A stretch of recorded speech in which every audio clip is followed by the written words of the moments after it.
My name is Clarice Jackson, and I am the state founder and president of Decoding Dyslexia Nebraska. I am also the founder of a nonprofit organization here locally called Voice Advocacy Center, where we help students, children, and adults who struggle to read, write, and spell due to dyslexia and other reading related disorders.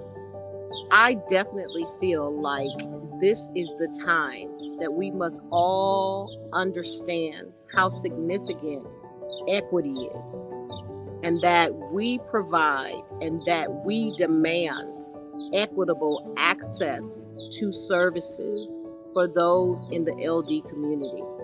I am also the state president of the Learning Disabilities Association of Nebraska. And one of the things that has systemically and undeniably been a huge problem within the LD community at large is the disproportionality that exists between races. I want to see a learning disability community that not only states in name, but in purpose, in services, in access, and importance, equity for all, inclusion for all. So that's what I would like to see. How do we make that happen?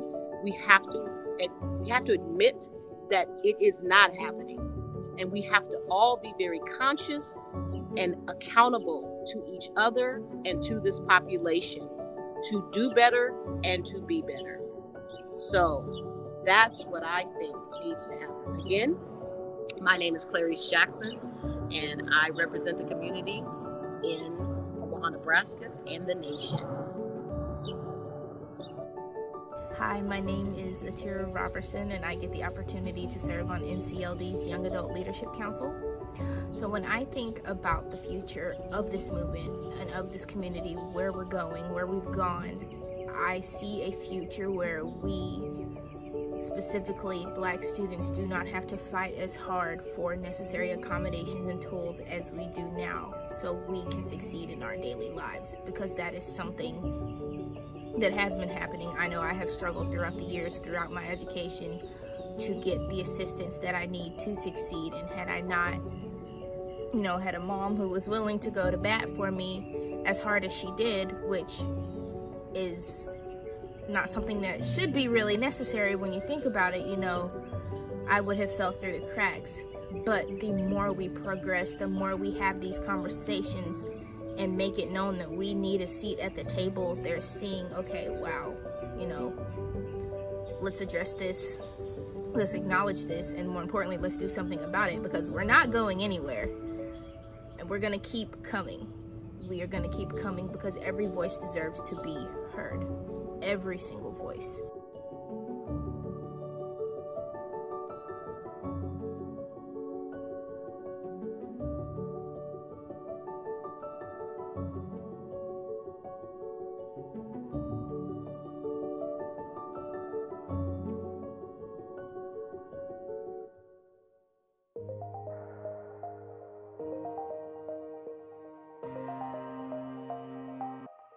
My name is Carolyn Jepson, and I have the pleasure of serving as the CEO, president, and co-founder of Broad Futures.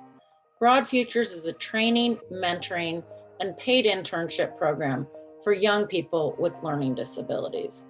And when I think about the future of the LD movement, if we all stand together, I see a world where we are looking at folks with LD holistically, where educators, students, medical professionals, children, young adults, parents, and allies are all coming together to meet the needs of our community.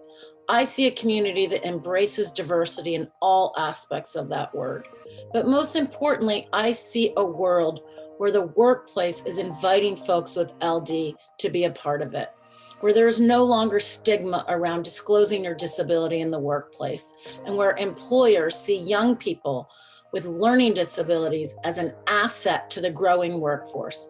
They see folks with LD as a source of inspiration and innovation in the workplace, and where inclusion and universal design are as prevalent in the workplace as they are in our educational systems. That's the world I see of the future of LD if we all stand together. I also firmly believe that if we stand together, we can move forward faster. Hi, I'm Sandy Holman, Director of the Culture Co-op and United in Unity. What does it mean if people with disabilities and attention issues stand together for our futures? It means tremendous impact and change. I know that if we stand together, we can change practices, we can change policies, we can address historical, cultural constructs which have traditionally kept our community from reaching its fullest potential. And we've done it despite those things. So I know if we stand together, we are game changers. We will let our voices be heard. We will have interventions that have impact, and we will demand with love to stand up and be counted so we can be the full human beings that we already are, who have much to offer this country and our world. I believe this with all my heart. It's an honor to stand with my community in solidarity, working together across lines, intersecting different factors that also affect us, like race and gender, and make a difference. I'm looking forward to working with everyone.